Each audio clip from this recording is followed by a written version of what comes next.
Bien, merci, Monsieur le Président, mes chers consoeurs, chers confrères. Je voudrais partager les propos du Président Parier. C'est ma conclusion, je vous remercie, vous l'avez faite, mais je vais faire l'introduction et tout ça. Sur un ton différent, sur un style, je voudrais présenter un peu les perspectives historiques. Pourquoi utilise-t-on des modèles animaux en recherche thérapeutique?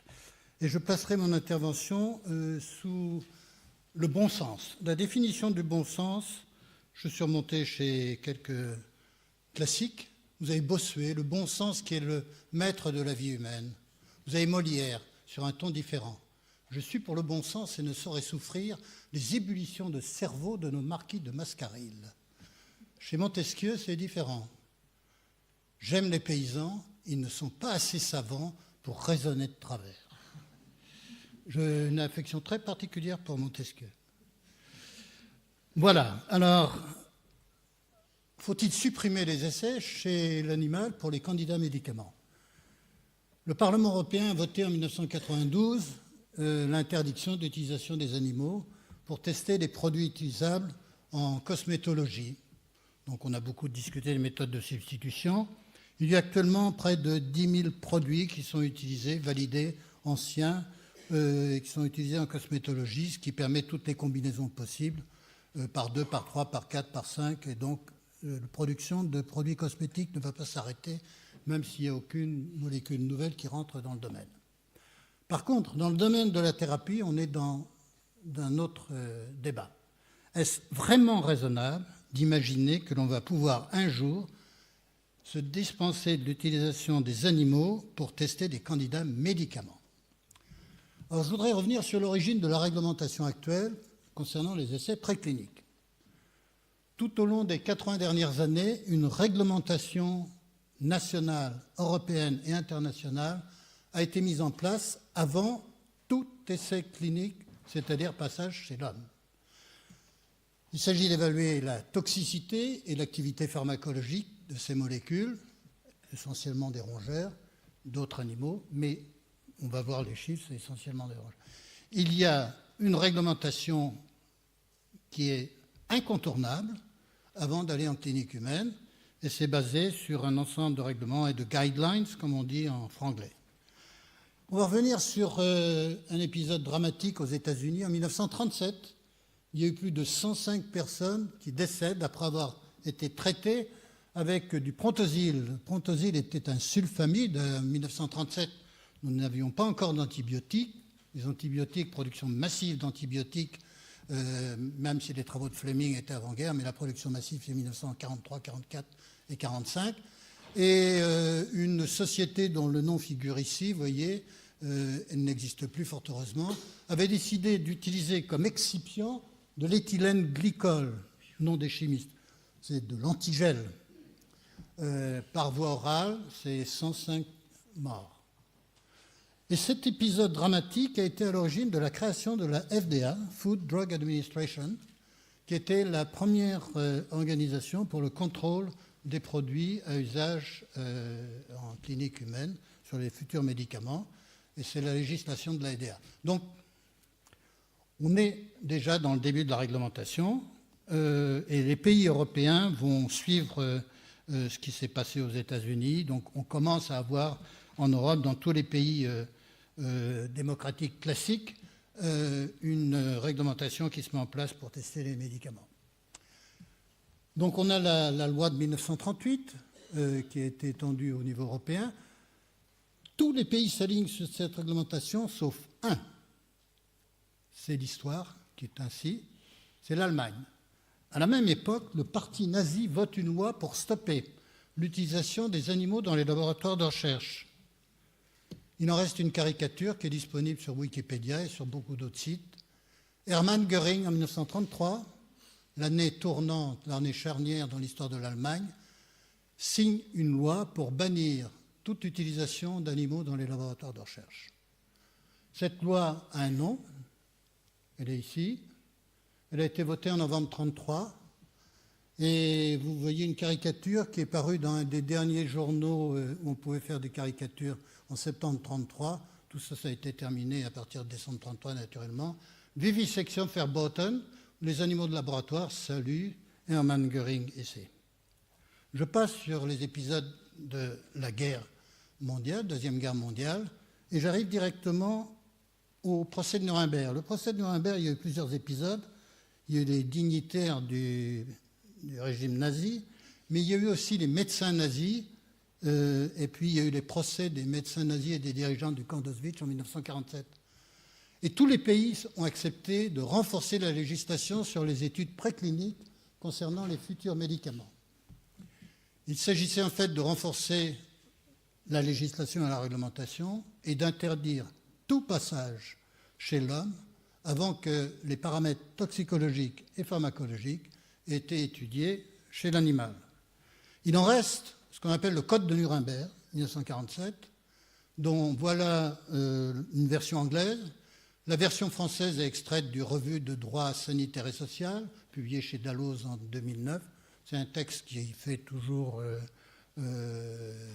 texte de règlement et dans le contexte actuel, pour envisager d'autres contextes, mais pour l'instant, voilà. L'expérience doit être conduite et fondée de façon telle que sur les résultats de l'expérimentation animale et de la connaissance de l'histoire naturelle de maladies ou autres problèmes à l'étude, les résultats attendus justifient la réalisation de l'expérience.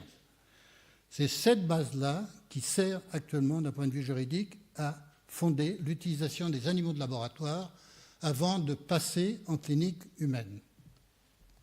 Il est évident que personne ne souhaite tout de même revenir sur le Code de Nuremberg. Si on avait une nouvelle loi européenne, il faudrait réviser le Code de Nuremberg. La réglementation se renforce au fur et à mesure des accidents. La France a connu un épisode douloureux en 1954, le stalinon. Le stalinon a la vitamine F. La vitamine F, à l'époque, c'était les oméga 3, très à la mode actuellement.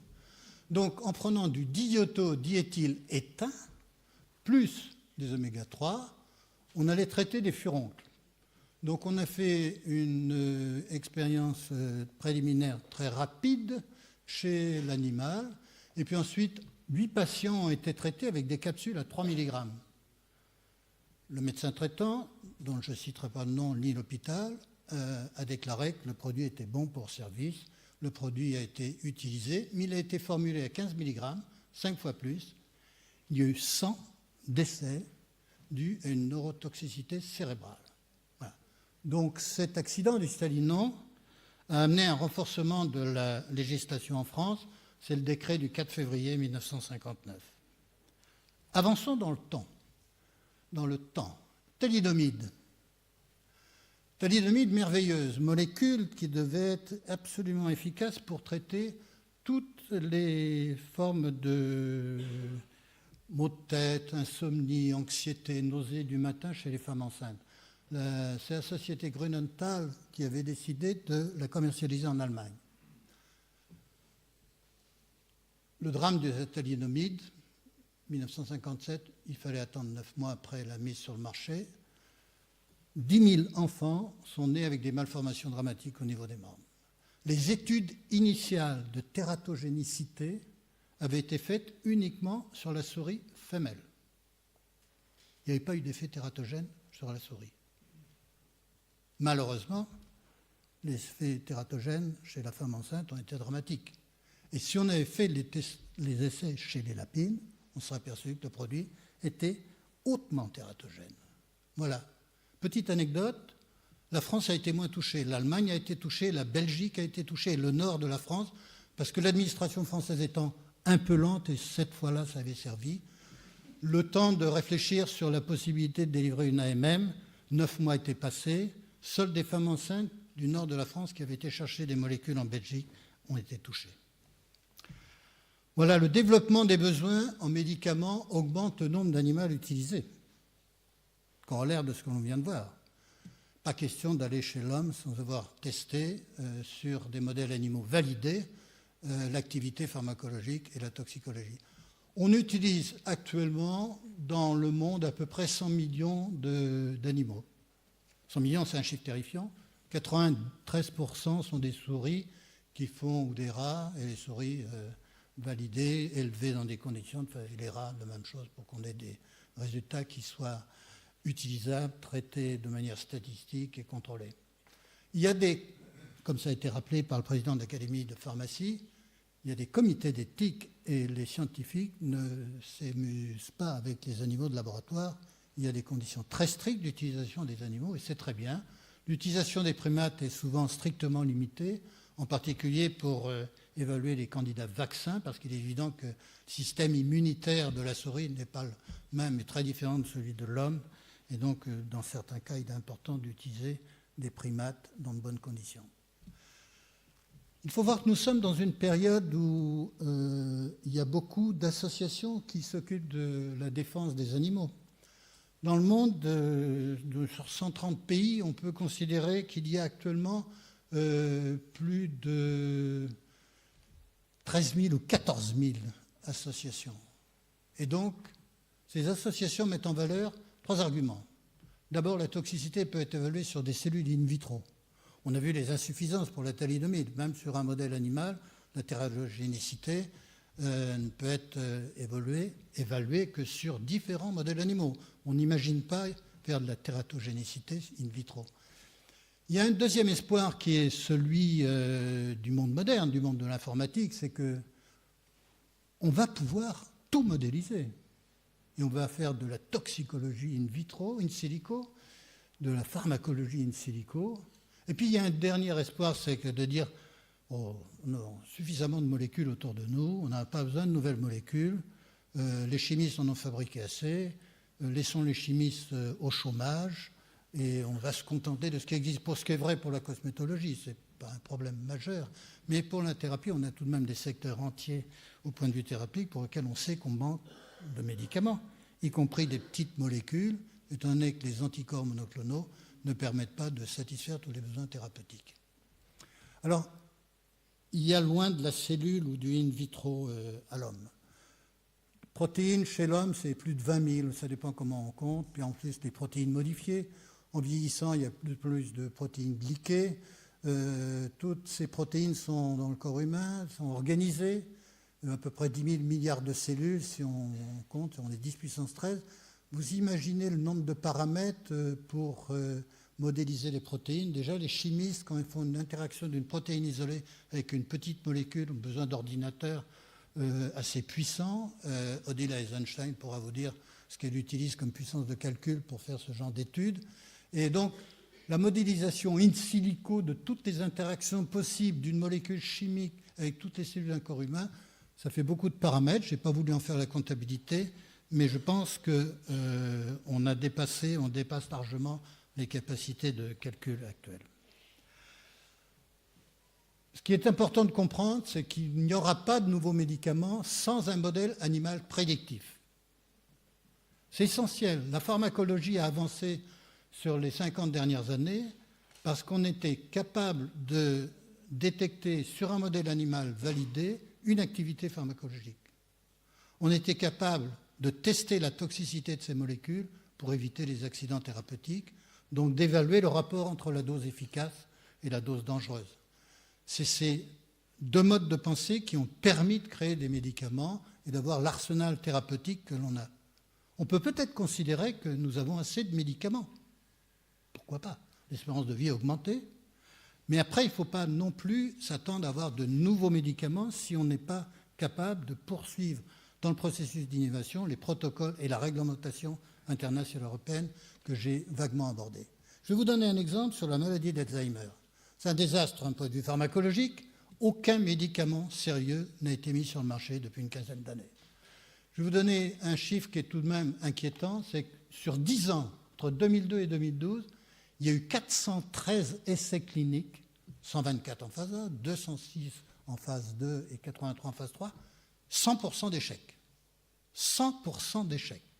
Dans le cancer, on est à 80%, ça laisse tout de même une chance sur 5 pour trouver quelque chose de nouveau. Donc vous voyez qu'on est tout de même dans une situation dramatique et il est très évident que dans le cas de la maladie d'Alzheimer, nous n'avons pas de modèle animal prédictif pour trouver de nouveaux médicaments. Et cette absence de modèle animal prédictif est probablement la raison de ces échecs. Et il est temps de se pencher sur cet échec. C'est déjà lanceur d'alerte, celui qui a rédigé l'éditorial de Lancet en 2010, page 658, avait dit les choses suivantes. Drug industry scientists are failing themselves if their animal studies are poorly done or use the wrong model. Voilà la difficulté de la recherche. Alors, il y avait aussi un autre commentaire que je ne rajouterai pas sur la recherche translationnelle. A phrase mostly bandied around, but does anyone know what it really means, let alone how to do it? Et voilà. C'est écrit dans Lancet, c'est tout de même pas un mauvais éditorial.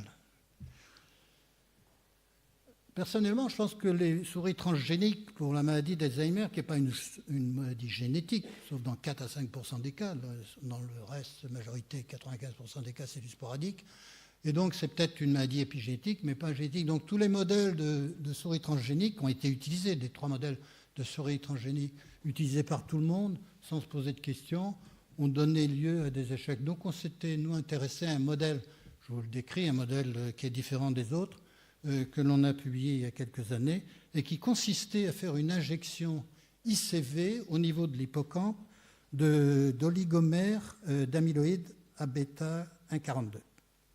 Donc voilà, et on regardait, pour vous dire les expériences que l'on peut faire en recherche avant de sélectionner des candidats médicaments, ou pour sélectionner des candidats médicaments, vous voyez, c'est ce qu'on appelle la peur au contexte. C'est-à-dire que les petites souris sont ici, elles rentrent J20, elles explorent la cage, on les ressort après qu'elles aient eu un petit choc électrique fourni par cette grille.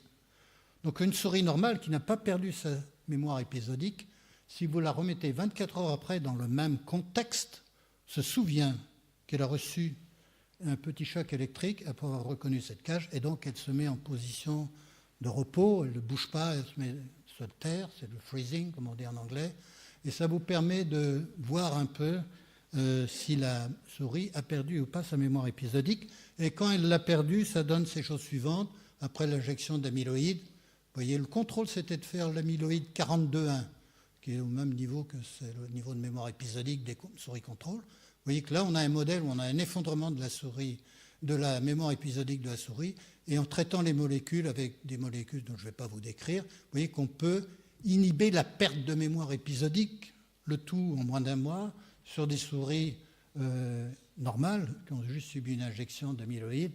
Et ça nous permet comme ça de tester, de valider des recherches sur des candidats médicaments dans des conditions éthiques, simples, et dont on espère efficaces et importantes. Je voudrais signaler un nouveau modèle rat pour décrire la maladie d'Alzheimer qui a été publié récemment par des collègues du CEA et de différents laboratoires, y compris du laboratoire de la Salpêtrière que connaît bien Yves Agide. Ça a été publié dans Cerebral Cortex et par un déclenchement de production d'amyloïdes solubles de taille 40 ou 42 par l'intermédiaire d'un adénovirus, on voit toutes les étapes sur 30 mois de formation, par exemple, des plaques séniles, c'est juste à la fin de la maladie, vous voyez. Donc tout se passe en ce qui concerne les pertes de mémoire au tout début, dans les 3, 4, 5, 6 premiers mois. Et vous voyez que là, il est important de comprendre sur un modèle animal le développement de la pathologie. La pathologie tau se développe à partir du 8e mois et les défauts de mémoire commencent à partir du 8e mois ici. Et les amyloïdes, le rapport 42-41 évolue en faveur du 42 au fur et à mesure du temps. C'est un modèle extrêmement intéressant. Il n'a pas été publié dans une revue dite prestigieuse, mais il est important et je pense que ce modèle a de l'avenir et il est important d'avoir de nouveaux modèles thérapeutiques efficaces. En conclusion, je voudrais réutiliser vos propos et ajouter les miens, très bref. L'absence sérieuse de toxicologie préclinique chez l'animal conduit à des événements dramatiques chez les patients. Les 3 histoires que je vous ai dites sur Prontosil, le stadinon et la thalidomide sont là. Dans la mémoire moderne, sur Google, tout ce qui est à moins de 3 ans est intéressant, tout ce qui a plus de 3 ans est inintéressant. Et voilà. Mais gardons en mémoire les choses. Et l'absence d'un modèle pharmacologique prédictif chez l'animal parce qu'on n'a pas un bon modèle animal, eh bien, nous n'avons pas de découverte de nouveaux médicaments. Je vous remercie de votre attention.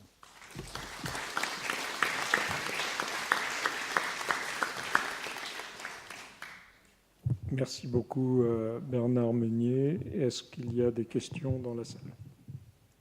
Oui. Bernard Roch. Oui, Bernard, très bien, bravo. Je ne sais pas si tu as vu, il y a un modèle qui vient d'être proposé par le MIT et qui a été publié le mois dernier dans Scientific Report et qui concerne la possibilité de faire un dépôt de cellules en co-culture des différents organes d'un homme, par exemple, et ensuite de regarder la toxicité, la réponse pharmacologique. Tu as vu, alors ça s'appelle un physiome on chip. Absolument. Bien. En 20 minutes, je n'ai pas été exhaustif. Oui, non, mais d'accord. Il est évident qu'il va y avoir un certain nombre de choses qui vont se développer pour limiter l'utilisation des animaux. Ça, c'est la direction. Mais de là à imaginer qu'on va se dispenser un jour de modèles animaux, je crois qu'il faut faire attention. Il y a la thalidomide est là. C'était la tératogénicité d'une molécule. C'est quelque chose sur lequel on ne peut pas jouer. On ne peut pas prendre de risques. La prise de risque sur la thalidomide, c'était 10 000 cas dramatiques. Regardez ce qui s'est passé il y a à peine 50 ans. Donc, voilà. Donc, il y a un moment où on a besoin d'une validation. Ce qui est important, c'est de limiter la consommation des animaux. Il est évident qu'on a, depuis très longtemps, dépassé l'utilisation anarchique, non contrôlée de modèles animaux. Les comités d'éthique sont là pour éviter les dérapages. Je voudrais ajouter que, en fait, quand on fait les études de toxicologie, il faut 2 animaux d'espèces différentes. Oui, je n'ai pas résumé en 20 minutes la législation européenne ou américaine. C'est en dizaines de milliers de pages, les guidelines. Je vous conseille la lecture de ces guidelines. Pierre Corvol, et puis Jean-François Bach, et puis...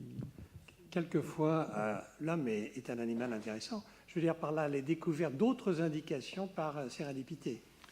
Et là, il y a toute une liste intéressante et qui pose quand même le problème après de retourner au modèle animal, etc. Le sildenafil, la clonidine, certaines indications pour les bêta-bloquants, c'est assez intéressant à mettre en balance avec les modèles animaux prédictifs.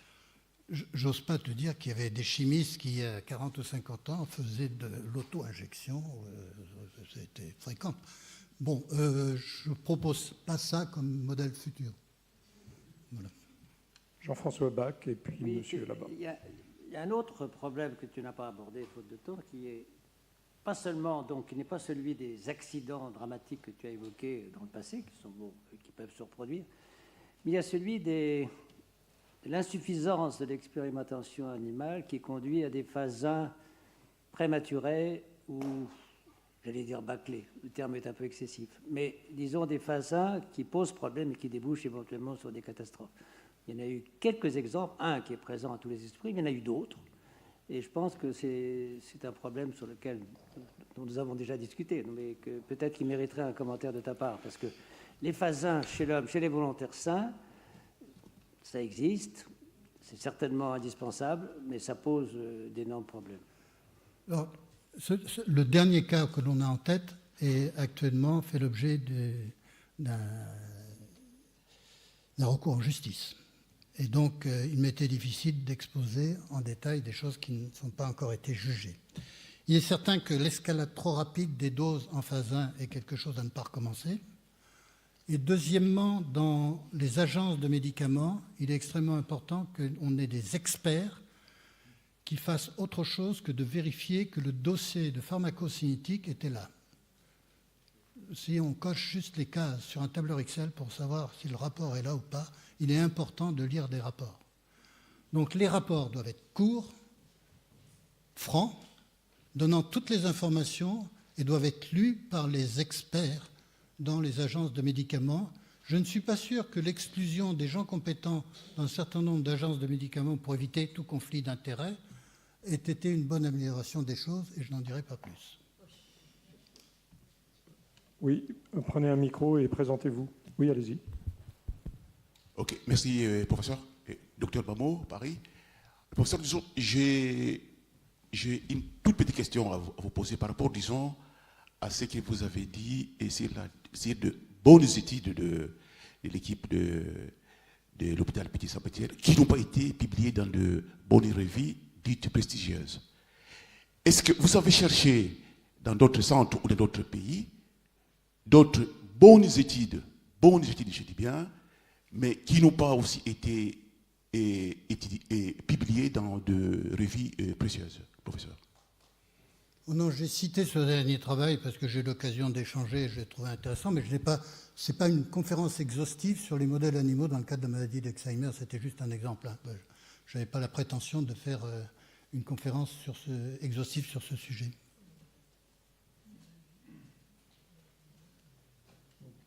Yves Agide, très rapidement. Oui, je voulais dire que l'inverse est aussi vrai, c'est-à-dire qu'en particulier dans le domaine qui est celui du système nerveux, qui est plus compliqué que les autres, plus complexe que les autres domaines, c'est que bien souvent l'expérimentation animale ne passe pas du tout chez l'homme. Combien y a-t-il de résultats favorables, notamment dans la maladie que tu as évoquée, chez l'animal depuis 30 ans? C'est par milliers que ces résultats sont favorables, et quand on les essaie chez l'homme, tu as donné les résultats. Oui, mais avec une limite, c'est parce que le système nerveux central est beaucoup plus compliqué. Et si en plus on s'auto-censure en sélectionnant un type de modèle murin, on limite, et c'était l'éditorial de Lancet. L'appel de Lancet de 2010, c'est de dire qu'il faut diversifier, rechercher des modèles animaux. C'est compliqué parce que quand on regarde les grands progrès sur le système nerveux central en 1950, ça s'est fait souvent directement chez l'homme. J'osais pas le dire, mais la toxicité avait tout de même été étudiée chez l'animal avant. Voilà. Marc Dénin. Oui, un commentaire pour discuter des modèles animaux de maladie d'Alzheimer. En fait, on peut se poser la question de la prédictivité des modèles animaux, c'est-à-dire est-ce qu'ils permettent de prédire l'efficacité d'une thérapie. Donc vous montrez que peut-être ils ne sont pas très prédictifs. Mais en fait, on peut aussi se poser la question de leur utilisation pour comprendre les mécanismes de la maladie. Et notamment sur ce qui est les mécanismes liés aux protéines qui sont anormales dans cette maladie d'Alzheimer, ils ont apporté beaucoup de connaissances fondamentales qui sont primordiales et qui peut-être un jour permettront de traiter cette maladie, même si on n'en est peut-être pas encore là aujourd'hui. Mais c'était la publication de 2017 que j'ai citée. Vous connaissez, c'est de Jean Fontenay-Rose.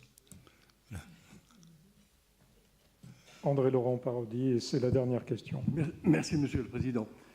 Très justement, vous avez évoqué tout à l'heure les arguments qui sont opposés à l'expérimentation animale. Il y en a un qui est souvent ajouté, et il y a eu une campagne dans le métro l'an dernier, l'homme n'est pas un animal. Donc pourquoi expérimenter sur l'animal alors que ça n'est pas réversé à l'homme? Alors, à ce propos, il y a actuellement, dans le monde vétérinaire, d'abord aux États-Unis, puis maintenant en Europe et en France en particulier, une espèce d'expérimentation qui a un double avantage. C'est celle qui porte ce qu'on appelle les thérapies ciblées et qui s'adresse à des tumeurs spontanées, en particulier d'animal de compagnie et du chien, car on connaît maintenant des similitudes très étroites, y compris génétiques, entre certains cancers de l'homme et cancers d'animal. Et la FDA est en train de réfléchir à cette chose-là, permettre le transfert de résultats obtenus par l'usage de nouvelles molécules sur des cancers spontanés du chien, ostéosarcome par exemple, lymphome, histiocytosarcome, pour en quelque sorte alléger la phase 2 chez l'homme, passer, pas directement, il y a toujours une phase 1, mais phase 2, en tirant bénéfice des résultats lorsqu'ils sont positifs chez l'animal, pour passer directement à l'homme. C'est une démarche qui me paraît tout à fait positive, à la fois parce qu'elle allège en quelque sorte l'usage de l'animal de laboratoire, parce qu'elle répond par la négative au fait que l'homme n'est pas un animal, et parce qu'elle se fait initialement au bénéfice de l'animal, puisque ce sont des animaux naturellement, spontanément atteints de maladies, qui sont eux-mêmes les modèles.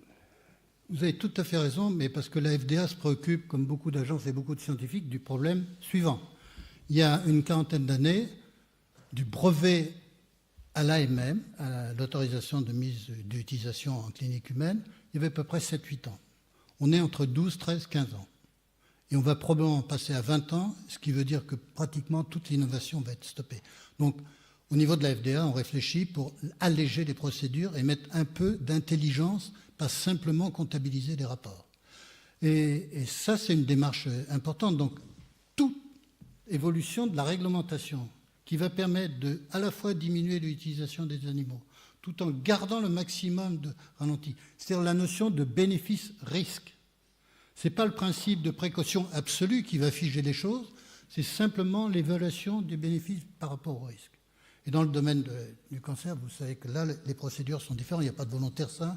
On passe directement chez les patients qui sont choisis par les cliniciens dans certaines conditions. Mais je crois que c'est là l'avenir de l'évolution, c'est-à-dire utilisation d'un modèle animaux de manière extrêmement raisonnée et diminution de toutes les étapes inutiles et infructueuses pour accélérer l'innovation. Sinon, l'autre solution, c'est de demander un excès de réglementation tel que l'on va figer l'innovation. Et là, il n'y aura plus de problème parce qu'il n'y aura plus d'innovation. Donc, voilà. Merci beaucoup Bernard pour toutes ces réponses aux questions. Merci.